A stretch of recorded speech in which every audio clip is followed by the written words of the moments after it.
संतोष देशमुख हत्ये प्रकरणातील आरोपीला तात्काळ अटक करा, अन्यथा महाराष्ट्र बंद करू, जरांगेचा इशारा।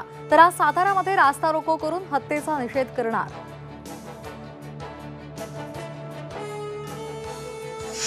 कल्याणमध्ये अत्याचार करून अल्पवयीन मुलीची हत्या करणाऱ्या मुख्य आरोपीला आज कोर्टात हजर करणार। आरोपीला फाशी द्या, मुलीच्या वडिलांची मागणी।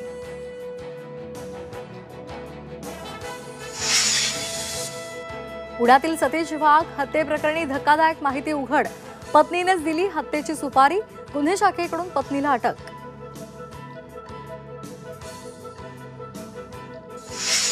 एकनाथ शिंदे आज दिल्ली दौऱ्यावर, नरेंद्र मोदी, अमित शाह आणि जे.पी. नड्डा यांची भेट घेऊन करणार चर्चा।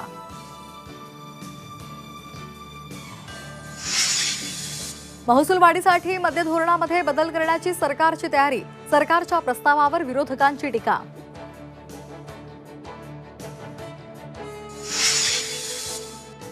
नवी मुंबईमध्ये सिडकोच्या गृह प्रकल्पासाठी काम करणाऱ्या कामगारांच्या ट्रान्झिट कॅम्पला आग, सिलेंडरचाही स्फोट, एका तासाने आग आटोक्यात।